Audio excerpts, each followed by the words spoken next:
እንደዛ አይነት አይደለም ጥያቄያችንኛ ልጁ ጤናማ አይኑ ጥሩ ነገር አይኑ ላይ በጥሩ ዘር እንዲያድግ ጥሩ አስተሳሰብ እንዲኖረው መልካም አስተሳሰብ እንዲኖረው በእንደዚህ አይነት መልክ ይደግ ነው እያንሻለሁ።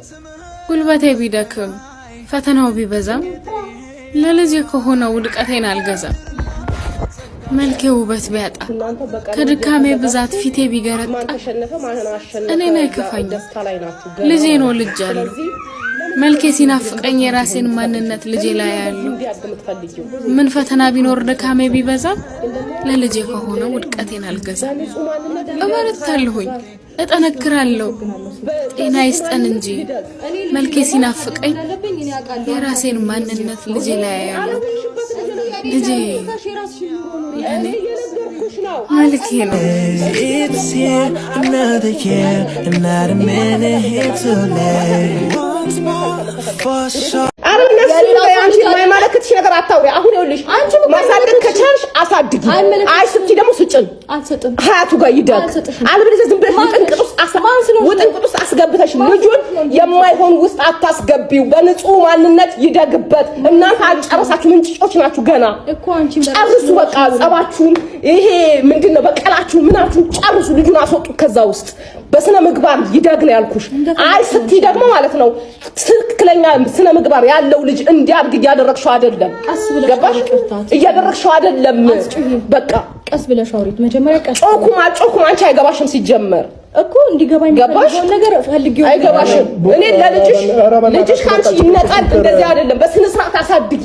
የማይሆን ውጥንቅጥ ውስጥ ውጪ ከቻልሽ እናት ከሆንሽ አንቺ ትክክለኛ። ግን አንቺ እናት ይሄንን አያደርግም። ለልጁ ዋጋ ከከፈለ በቃ ይሄ ወንድ አልሆነኝም ይቅርብኝ ማለት ትቺ ነበር።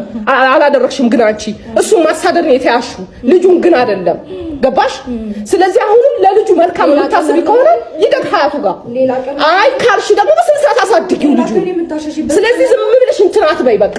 ሩታ አታምሽ። ጉዜ ታዩ። ቆይ እስኪ አንዴ ጉዜ በቃ እሺ፣ አንዴ አሁን መጮህም ትችያለሽ ግን አታምሽኝ። ከቻልክ አንተ እንትን ማሳመን ትችላለህ እኮ። አሁን አንዴ ዝም በይ በቃ አንቺ። እሺ ጉዜ ዝም በይ አሁን።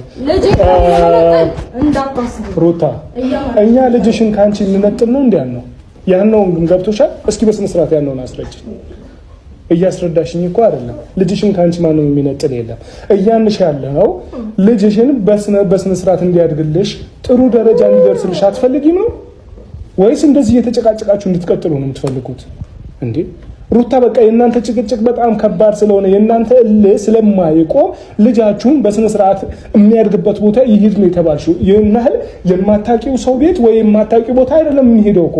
ይሄድ የተባለው እኮ ሀያቱ ቤት ነው። ምንም ችግር የለውም እኮ። ገብቶሻል አይደል? አስተካክለሽ እኛ ሐሳባችንን በመጀመሪያ ልትረጅን ይገባል ነው። አሁን ሁለታችሁ መጫወቻችሁ ልክ ስላልሆነ ነው ማውራሽ።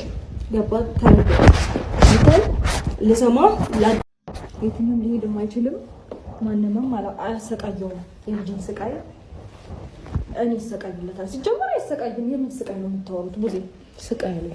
ሲቀጥል ደግሞ አይ ቲንክ እናት ነሽ አይደለ?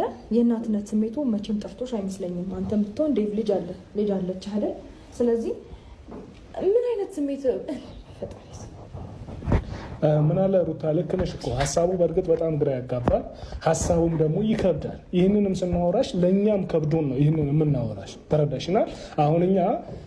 አሁን ለእናንተ ከማሰብ ሳይሆን ለልዑሌ ከማሰብ አንጻር ነው ይህንን እየተናገርንሽ ያለው። ዋናው ነገር ምንድን ነው? የእናንተ ደስታ፣ የእናንተ ጨዋታ ወይ ደግሞ የእናንተ ፉክክር፣ አንዳችሁ በአንዳችሁ ላይ የምትሰሩት ነገር፣ አንቺ እሱ ላይ የምትሰሩት ወይ ደግሞ አብርሽ አንቺ ላይ የሚሰራው ነገር አላለቀም። ገናም አልጨረሳችሁ። ገብቶሻል አይደል? ገና ነገ ዛሬ እያላችሁ የምትቀጥሉት ነገር ነው።